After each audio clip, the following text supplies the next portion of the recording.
يا صباح السعادة، يا صباح الهنا، يا صباح الخير والرزق كله، يا صباح الأعياد والأيام الجميلة اللي احنا فيها. كل سنة وانتم طيبين وفي سعادة وهنا. طبعا ايه اللي انت عملتيه ده يا ميسة؟ هقول لكم بقى انا عملت ايه. صحينا الصبح الولاد قالوا ما تيجي هو نعمل كبدة بمناسبة ان احنا في عيد الأضحى طبعا زي ما انتم عارفين. فكل مرة زي ما كل مرة بنعمل كالعادة برضو ايه هي؟ البصل والثوم والفلفل، ونحط الكبدة ونعمل التشويحة. لا المرة دي قلت لا، انا هعمل حاجة تانية خالص. بصراحة جربتها قبل كده كذا مرة وعجبتني قوي. طب ايه هي اللي انت عملتيه يا ميسة؟ طبعا ده رقاق ناشف، فابني طلب مني ان انا احط الكبدة رقاق ناشف، حابب ان هو ياكله بالرقاق الناشف. طب ارش عليه شوية شوربة او ابله؟ لا انا عايزه ناشف. فطبعا عملنا ايه؟ زي ما انتوا شايفين الصينية دي اترصت عليها الرق الناشف وعليها ايه؟ الكبدة دي هتكفي يا ميسة؟ هتكفي. اللي انتوا شايفينه ده كيلو كبدة. بس بصراحة يعني انا لما شفته زيكم قلت ايه ده، لما وزنت اتأكدت ان هو كيلو. المهم نزلت هنا بالسمنة ونزلت بالكبدة. طبعا الكبدة ما شاء الله عليها، انا مش بخليها فيها اي حاجة خالص، بس اهم حاجة المية ما تجيش جنب الكبدة، لان احنا قلنا كذا مرة ان المية بتعمل زفارة في الكبدة. طب ازاي يا ميسة؟ طب الدم، طب المية، طب الكبدة ناكلها ازاي؟ اهم حاجة في ان احنا نعمل ايه؟ نحط معلقة زيت مع معلقة سمنة حسب الكمية اللي انت تعمليها. حطي معلقتين مع معلقتين اللي انت عايزاه، وتنزل بالكبدة فيها. دي اول صدمة للكبدة هتاخدها في الزيت والسمنة. اول ما بتنزل فيها طبعا زي ما انتوا شايفين، طبعا انا سبت لكم الصوت مع صوت طشة الكبدة وانا بنزل فيها في السمنة والزيت عشان نشوف حلاوتها وجمالها لما بننزل بيها في اول صدمة. طبعا انا قلبت فيها بالراحة عشان مش تتفري مني، لكن الكبدة الحمد لله ما بتتفريش. ونزلت بقى بالمعلقة كده وانا ماسكاها وعمالة اقلب، بس مش بقلب كتير، يعني واحدة واحدة كده على الكبدة. شايفين بتغلي ازاي؟ شايفين يا جمالها؟ طب انت لحد دلوقتي يا ميسة ما عملتيش حاجة ولا نزلت بأي حاجة.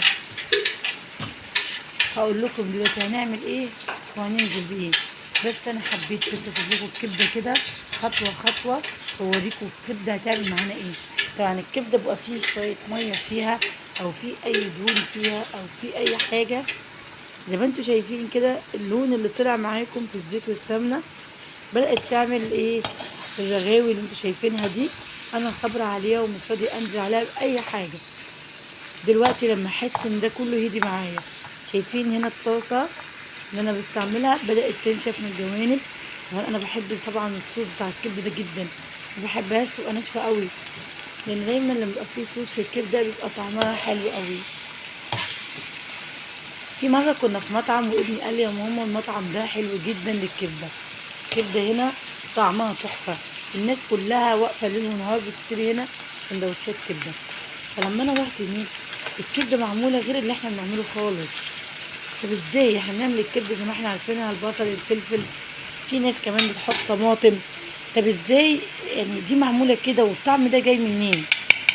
يوميها سألت صاحبة المحل اللي كانت قاعدة طبعا على الكاشير بتاخد مننا الفلوس، ردت قالت لي بصي احنا ما بنعملش اي حاجة، احنا كل اللي بنعمله بنحط السمنة والزيت وبننزل فيها بالكبدة، واول ما المية بتاعتها تبتدي تنشف بننزل عليها بالثوم والفلفل بس، ما بنحطش عليها بصل.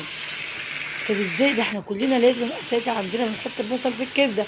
قالت لك لا، اللي يحلي الكبدة ويخلي طعمها يبان الثوم والفلفل، ما تحطيش بصل فيها خالص.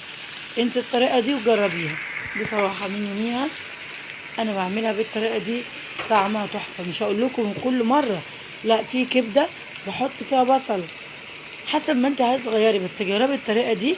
هنا طبعا حطيت قرنين فلفل احمر وقرنين فلفل اخضر مع شوية توم، ونزلت فيها. انا مش عايزة الكبدة تنشف مني خالص لان قلتلكوا احنا بنحب جدا الصوص بتاع الكبدة.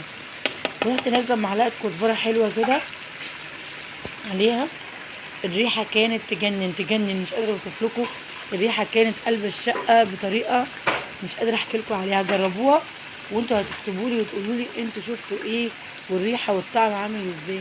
طب بتحط ايه يا ميس؟ هقول لكم بحط ايه. طبعا بستغل فرصه ان العلب اللبن بتاعتي مليكه بنتي بتبقى فاضيه، فبحط فيها ملح. احنا عندنا طبعا علب الملح كتير، بس بصراحه علب اللبن دي بتاخد كميه حلوه وبتبقى جميله كده، والغطا مقفول فيها معلقه كده بتاعت اللبن. بستغلها بقى ان انا ايه، بعمل بيها مقادير التوابل اللي انا عايزه اشتغل بيها. هنا طبعا نزلت بمعلقه قرفه زي ما قلنا لكم، ومعلقه كزبره، ومعلقه الفلفل الاسمر والكمون، وابتدي ان انا اقلب فيها. شايفين الصوص بتاعها ده؟ طبعا انا مش كملت لكم ايه اللي حصل ساعه ما سالت الحاجه دي او الست اللي كانت عند المطعم، وقالت الصوص اللي بيفضل فيها ده احنا مش بننشفه، بنسيبه فيها، وهو ده اللي بيدي طعم جميل وحلاوه للكبده. بصراحه يعني كانت تحفه تحفه تحفه وجميله. جربوها وانتوا هتشوفوا جمالها وهتشوفوا طعمها عامل ازاي. طبعا زي ما انتوا شايفين انا بصراحه يعني بحاول قد ما اقدر ان انا مش عايزه الصوص بتاع الكبده ده ينشف مني خالص. انا عايزه الصوص ده. انا قلت لولادي انا عايزه ده وخدوا انتوا الكبده. طبعا لون الفلفل الاحمر ولون الفلفل الاخضر مع الثوم يدي شكل حلو كده. الرميسه بنزل بحط طماطم عليها، الرميسه بنقطع بصل ونحطها عليها. اللي انت عايزاه اعمليه حسب الاكل اللي انت عايز تاكليه، حسب الحاجه اللي انت حباها.